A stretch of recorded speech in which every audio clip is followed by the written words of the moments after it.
வெனஸ்டேயோட market பொறுத்த வரைக்கும் ஓப்பனிங்கே ஃப்ளாட்டாக இருந்து இமீடியட்டாக மேலே போனாலுமே மேலே போக முடியாமல் இமீடியட்டாகவே கீழே வந்ததையும் பார்க்க முடிஞ்சது.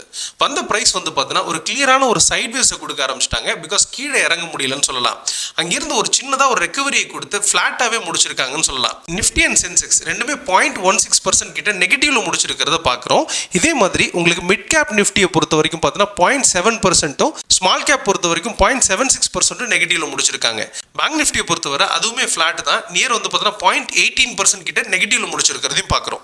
இந்த மார்க்கெட் 3வது நாளாக கீழே வந்திருக்கு. இதுக்கான காரணங்கள் என்ன அப்படிங்கிறதையும் இதுக்கான என்னென்ன இன்ஃபர்மேஷன்ஸ்லாம் வந்திருக்கு அப்படிங்கிறதையும் டீட்டெயிலாக பார்த்துலாம். நிஃப்டி பேங்க் நிஃப்டிக்கான டெக்னிக்கல் வியூவை நம்ம ட்ரேட் எம்பர் மெத்தடில் அனலைஸ் பண்ணி யூடியூப் சேனலில் போட்டிருக்கோம். இதுக்கான லிங்க் டிஸ்கிரிப்ஷனில் கொடுக்குறேன். தேவைப்படுறவங்க கிளிக் பண்ணி பார்த்துக்கோங்க. இன்னைக்கு மார்க்கெட்டுக்கான சில இம்பார்ட்டன்ட் இன்ஃபர்மேஷன்ஸ்லாம் வந்திருக்கு. அது என்ன அப்படிங்கிறத டீட்டெயிலாக பார்த்துடலாம்.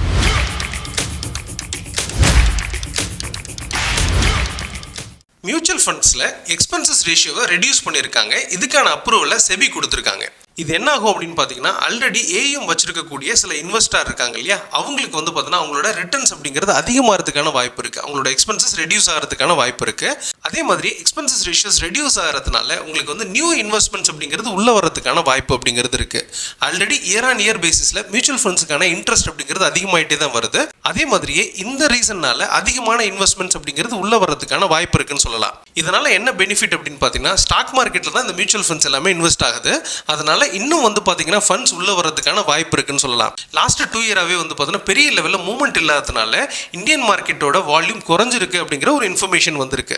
Export and import data already வந்திருந்ததை பார்த்துருந்தோம். இதில் வந்து ட்ரேட் பேலன்ஸ் நல்லாவே இன்க்ரீஸ் ஆயிருக்கு அப்படிங்கிறதையும் பார்த்துருந்தோம். இந்த இடத்துல அடிஷ்னலாக இன்னொரு இன்ஃபர்மேஷன் வந்திருக்கு. என்ன அப்படின்னு பார்த்தீங்கன்னா உங்களுக்கு யூஎஸ் வந்துட்டு இந்தியன் குட்ஸ் மேலே 50% டாரிஃப் போட்டிருக்காங்க. இதனால வந்து பார்த்தீங்கன்னா இந்தியன் குட்ஸ் வந்து எக்ஸ்போர்ட் ஆகிறது குறையும்னு நம்ம எதிர்பார்த்துருந்தோம் இல்லையா, அது நடக்கல. ஆக்சுவலாக வந்து பார்த்தீங்கன்னா இந்தியன் ப்ராடக்ட் வந்து அடிஷ்னலாக 10% எக்ஸ்போர்ட் ஆயிருக்கு யூஎஸ்க்கு. அதே மாதிரி யூஎஸ்ல இருந்து 9% வந்து பார்த்தீங்கன்னா உங்களுக்கு இந்தியாவுக்கு இம்போர்ட் ஆயிருக்கு. அடிஷ்னல் நோட்டாக நம்ம இந்த இடத்துல புரிஞ்சுக்கலாம். இது ரெண்டுமே வந்து பார்த்தீங்கன்னா ஒரு நல்ல ஒரு பாசிட்டிவ் நியூஸ்னு சொல்லலாம். இதில் யார் அஃபெக்ட் ஆயிருக்காங்கன்னு பார்த்தீங்கன்னா யூஎஸ் சிட்டிசன்ஸ் தான். ஏன்னா நம்ம கிட்ட இருக்கக்கூடிய பொருள் வந்து பார்த்தீங்கன்னா அதிக விலைக்கு போய் சேருது. இதில் யார் பெனிஃபிட் ஆகிறாங்க அப்படின்னு பார்த்தீங்கன்னா யூஎஸ் கவர்மெண்ட். இந்த இடத்துல அடிஷ்னல் டேரிஃப்னால அவங்க வந்து பார்த்தீங்கன்னா ப்ராஃபிட் பண்ணுறாங்கன்னு சொல்லலாம். இந்தியாவோட ஜிடிபி ப்ரொஜெக்ஷன் கரண்ட் இயருக்கு வந்து பார்த்தீங்கன்னா 7.5% இருக்கும் அப்படின்னும் நெக்ஸ்ட் இயருக்கு வந்து பார்த்தீங்கன்னா 7% இருக்கும் அப்படின்றத இன்ஃபர்மேஷன் கொடுத்துருக்காங்க. இது அகைன் வந்து பார்த்தீங்கன்னா ஒரு பாசிட்டிவ் நியூஸ்னு சொல்லலாம். யூஎஸ்டி ஐஎன்ஆர் பொறுத்தவரை 90.35ல ட்ரேட் ஆகிட்டு இருக்காங்க. எஸ்டர்டே மார்னிங்கே வந்து பார்த்தீங்கன்னா பெருசாக கீழே விழுந்தது பார்க்க முடிஞ்சது. அரௌண்ட் வந்து பார்த்தீங்கன்னா 91ல இருந்து 90.20 வரைக்கும் கீழே வந்த ப்ரைஸ் திரும்ப வந்து பார்த்தீங்கன்னா 90.35ல ட்ரேட் ஆகிட்டு இருக்கிறத பார்க்குறோம்.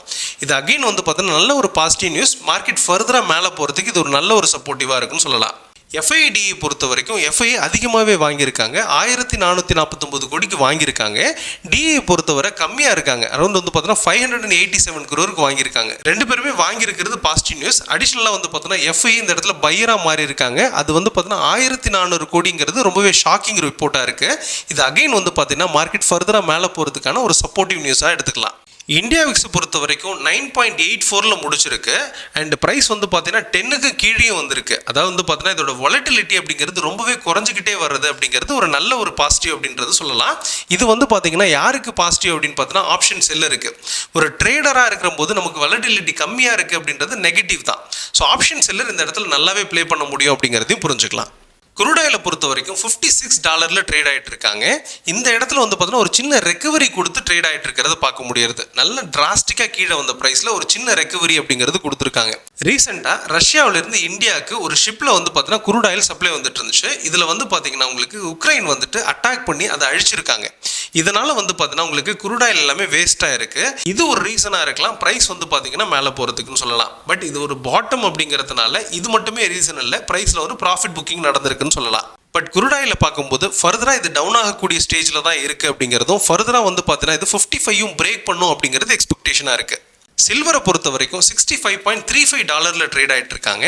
இதோட ப்ரைஸ் வந்து பார்த்தீங்கன்னா லைஃப் டைம் ஹையில் தான் ட்ரேட் ஆகிட்டு இருக்காங்க. ஹை டிமாண்ட் அப்படிங்கிறது இருந்துகிட்டே தான் இருக்குது. இன்னும் பார்த்தீங்கன்னா ப்ரைஸ் மேலே போகிறதுக்கான வாய்ப்பு இருக்குன்னு புரிஞ்சுக்கலாம். இந்த இடத்துல வந்து பார்த்தீங்கன்னா இந்தியன் சில்வரோட ப்ரைஸ் வந்து பார்த்தீங்கன்னா $2,04,000 ட்ரேட் ஆகிட்டு இருக்கிறதையும் பார்க்க முடியுது. சில்வரோட ப்ரைஸ் வந்து பார்த்தீங்கன்னா இன்னையோட ஹையஸ்ட்டாக வந்து பார்த்தீங்கன்னா 2,06,000 வரைக்கும் போயிருக்காங்க. ஆல்ரெடி நம்ம எதிர்பார்த்துட்டு இருக்கோம் 2,10,000 வரைக்கும். அதில் ஓரளவுக்கு ரீச் ஆயிருக்காங்க அப்படின்னு சொல்லலாம். கோல்டை பொறுத்த வரைக்கும் XAU USD வந்து பார்த்தோன்னா இந்த லைஃப் டைம் ஹையை ரீச் பண்ணலை, ப்ரைஸ் நியர் த ஹையில் தான் இருக்காங்கன்னு சொல்லலாம். இதோட சார்ட்டை பார்க்கும்போது இந்த லைஃப் டைம் ஹையை பிரேக் பண்ணாதுங்கிற மாதிரியான வியூவில் இருக்குது. இதோட ப்ரைஸ் இந்த லைஃப் டைம் ஹையை பிரேக் பண்ணிடுச்சுன்னா, அதாவது வந்து பார்த்தோன்னா 4350 பிரேக் பண்ணிடுச்சுன்னா ஸ்ட்ராங்காக மேலே போகிறதுக்கான வாய்ப்பு இருக்குன்னு புரிஞ்சுக்கலாம்.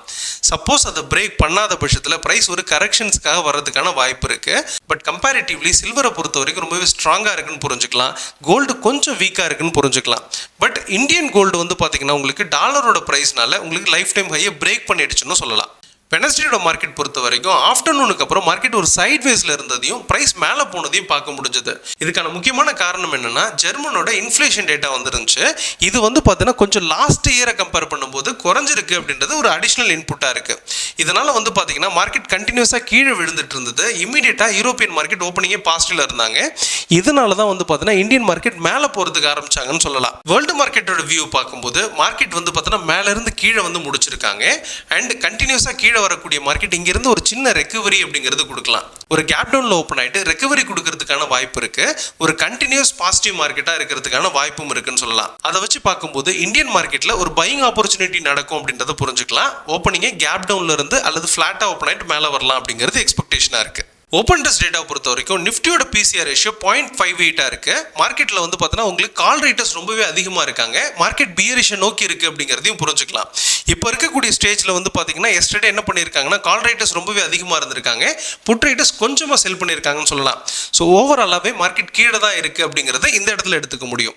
பட் 0.58 அப்படிங்கிறது இந்த இடத்துல ப்ராஃபிட் புக்கிங் வர்றதுக்கான இடம், டோட்டலாகவே டேர்ன் ஆகிறதுக்கான வாய்ப்பு இருக்குன்னு புரிஞ்சுக்கலாம். பட் இப்போதைக்கு செல்லிங்கில் தான் இருக்குது அப்படிங்கிறதையும் புரிஞ்சுக்கலாம். பேங்க் நிஃப்டியோட ஓப்பன் இன்ட்ரெஸ்ட் பொறுத்த வரைக்கும் PCR ரேஷியோ 0.72 இருக்கு. கால் ரைட்டர்ஸ் கொஞ்சம் டாமினென்ட்டாக இருக்காங்க. மார்க்கெட் வந்து பார்த்தீங்கன்னா பியரிஷுக்கு மாறி இருக்கு அப்படின்னு சொல்லி புரிஞ்சுக்கலாம். எஸ்டர்டே பொறுத்தவரை கால் ரைட்டர்ஸ் கொஞ்சம் அதிகமாகவே டாமினென்ட்டாக இருந்திருக்காங்க. மார்க்கெட் வந்துட்டு இந்த இடத்துலேருந்து மேலே வராது அப்படிங்கிறத இந்த இடத்துல புரிஞ்சுக்க வேண்டிய வியூவாக இருக்கு. பட் இது எல்லாமே வந்து பார்த்தீங்கன்னா ப்ரொஜெக்ஷன்ஸ் தான். ஸோ மார்க்கெட் மேலே வரதுக்கான இன்ஃபர்மேஷன்ஸ் வந்துருக்கு. அதே மாதிரி வந்து பார்த்தீங்கன்னா இந்த இடத்துல ஓப்பன் இன்ட்ரெஸ்ட் செல்லிங்கில் இருக்கு. இதெல்லாமே இருந்தாலுமே மார்க்கெட் எந்த அளவுக்கு மேலே போகும் கீழே வரும் அப்படிங்கிறது லெவல்ஸை பொறுத்து தான். இந்த லெவல்ஸுக்கு மேலே போயிடுச்சுன்னா மார்க்கெட்ல வந்து பார்த்தீங்கன்னா புல்ஸ் கேட் ட்ரிகர்ட் அப்படின்னு சொல்லலாம். அந்த இடத்துல பையர்ஸ் வந்துருவாங்க. அதே மாதிரியே பிரைஸ் ஒரு இடத்த பிரேக் அவுட் ஆகிட்டு கீழே வந்துருச்சுன்னா ஃபர்தரா வந்து பியர்ஸ் கேட் ட்ரிகர்ட்னு சொல்லலாம். அந்த இடத்துல இருந்து கீழே வரதுக்கான வாய்ப்பு இருக்கு. எதா இருந்தாலுமே டெக்னிக்கலா பார்த்து ட்ரேட் பண்றது தான் அட்வைசபிள். அப்போ ப்ராப்பரா டெக்னிக்கல் தெரிஞ்சு ட்ரேட் எடுக்கணும். Thank you very much. All the best.